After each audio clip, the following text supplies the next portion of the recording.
Oke, halo semuanya. Nama saya Misatel Marta Putra. Di kesempatan kali ini saya akan coba untuk menjelaskan project ML proses saya, yaitu klasifikasi klien yang subscribe long term deposit dengan data telemarketing. Jadi, bank sebagai lembaga keuangan itu membutuhkan customer untuk melakukan long term deposit. Nah, salah satu campaign yang bisa dilakukan adalah dengan menggunakan telemarketing. Namun, isu yang muncul adalah diperlukan optimalisasi targeting pada telemarketing agar dapat menghemat resource dan agar meningkatkan conversion rate. Nah, solusinya adalah bagaimana jika kita bisa membuat klasifikasi dari data history campaign telemarketing untuk dapat memprediksi customer itu subscribe atau tidak yang nantinya berguna untuk mengoptimalisasi targeting campaign telemarketing. Nah, untuk datasetnya sendiri, saya menggunakan dataset history campaign telemarketing yang berisi informasi klien, campaign, dan sosial ekonomi. Di sini terdapat 41.000 baris, di mana terdapat 20 kolom fitur dan 1 kolom output yang berisi informasi subscribe atau tidak. Nah, daftar fiturnya sendiri, yang pertama ada bank client data, isinya adalah age, job, marital status, education, default, dan loan. Lalu ada informasi campaign terakhir, di sini terdapat informasi contact, day, month, dan duration. Lalu ada atribut lain, yang isinya adalah campaign, p-days, previews, dan p-outcome.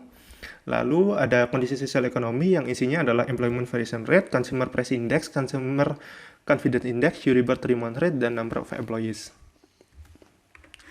Nah, untuk workflow-nya sendiri, yang pertama kita bisa melakukan business understanding, kita bisa mengetahui terlebih dahulu masalahnya seperti apa dan solusinya seperti apa.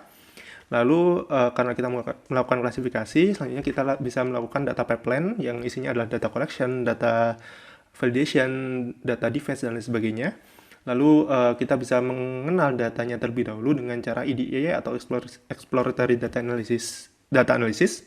Lalu setelah kita mendapatkan temuan di sini, kita bisa eksekusi di data preprocessing dan feature engineering. Selanjutnya kita lakukan training model dan evaluation. Lalu setelah kita mendapatkan model terbaik, kita bisa save dan kita gunakan untuk API service yang nantinya bisa digunakan oleh khalayak umum atau user. Lalu selanjutnya bisa kita tes menggunakan PyTest dan selanjutnya kita deployment. Seperti itu. Nah, untuk data pipeline sendiri dimulai dengan data collection, di mana datanya ini masih berbentuk CSV, lalu asalnya kita read terlebih dahulu dan kita save dalam bentuk pickle. Lalu selanjutnya kita tambahkan data definition agar memudahkan membaca datanya. Lalu kita gunakan data validation untuk kita cek tipenya, kita cek range-nya, kita cek dimensinya. Lalu selanjutnya kita rename kolomnya, ada beberapa kolom yang tidak sesuai atau terdapat titik di kolom tersebut sehingga perlu kita rename terlebih dahulu. Lalu kita remove data-data duplicate, lalu kita handling kolom p-days karena di sini masih terdapat informasi yang kurang bagus. Lalu selanjutnya kita lakukan data defense ya. Ketika tidak ada error, maka selanjutnya kita bisa lanjut split input output. Lalu kita split trend test, di mana nantinya data trend akan kita save di pickle. Lalu untuk data testnya nanti akan kita bagi lagi menjadi data test dan data validation. Dan nantinya kita simpan juga dalam bentuk pickle. Selanjutnya yaitu kita bisa melakukan EDA atau exploratory data analysis. Di sini terdapat informasi kolom, di mana ada integer, ada yang objek atau categorical, dan ada yang float. Nah, untuk data targetnya sendiri, di sini terlihat bahwasanya datanya itu imbalance, jadi lebih banyak data 0 daripada data 1. Sekitar perbandingannya 4:1.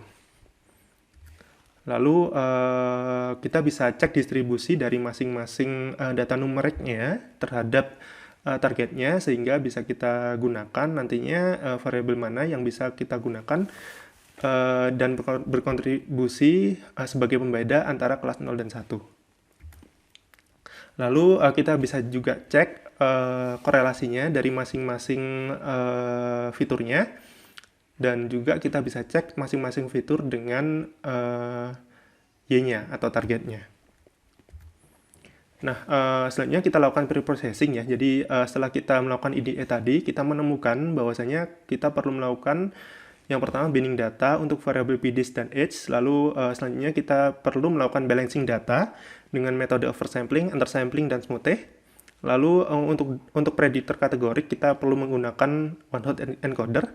Lalu untuk data target kita perlu menggunakan label encoder.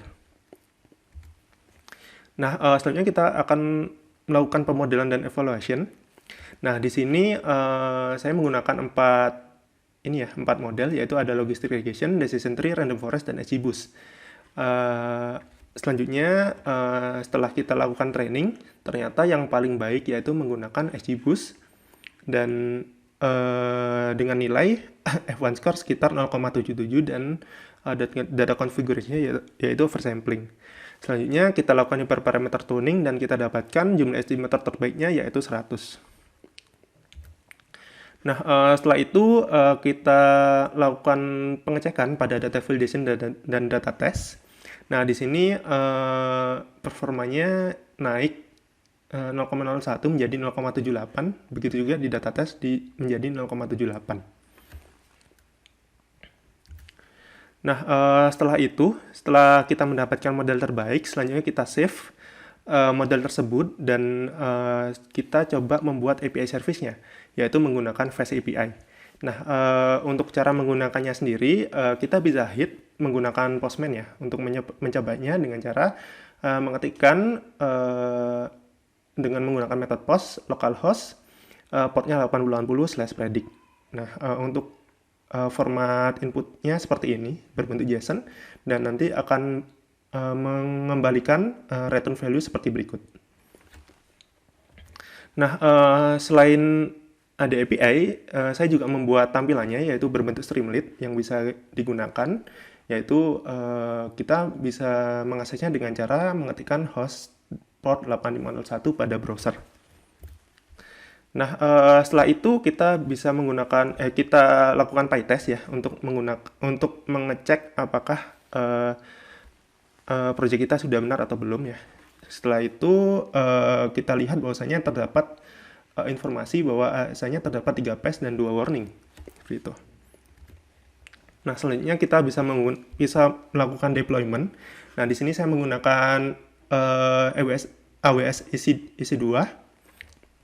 Nah, selanjutnya kita bisa cek menggunakan Postman dan kita dapatkan tampilan yang sama dengan yang ada di lokal. Untuk VCS-nya saya menggunakan GitHub dan untuk memudahkan deployment-nya saya menggunakan Docker.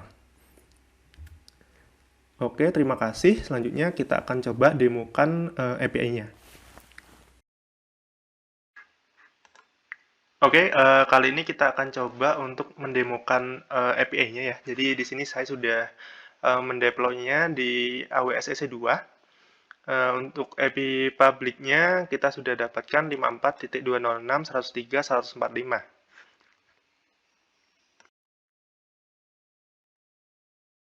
Nah, selanjutnya kita akan coba menggunakan Postman ya. Jadi di sini kita ketikkan IP public yang sama dengan yang ada di AWS EC2 tadi. Lalu portnya 8080/predict. Untuk metodenya kita menggunakan post. Lalu untuk body-nya kita pakai JSON dan berisi informasi prediktornya, yaitu age, duration, campaign, PDays, previous, job, marital, education, default, housing, loan, contact, month, day of week, P outcome, MFR rate, count price index, conf index, year-term, dan NR employed. Nah, jika sudah, maka langsung kita klik send di sini. Nah, maka akan ada tampilan pengembalian seperti berikut. Jadi, res ini adalah result-nya. Jika subscribe maka akan berisi yes. Jika tidak, maka akan berisi no. Nah, jika error juga akan ada tampilan errornya seperti berikut. Oke, itulah tadi demo API-nya. Terima kasih.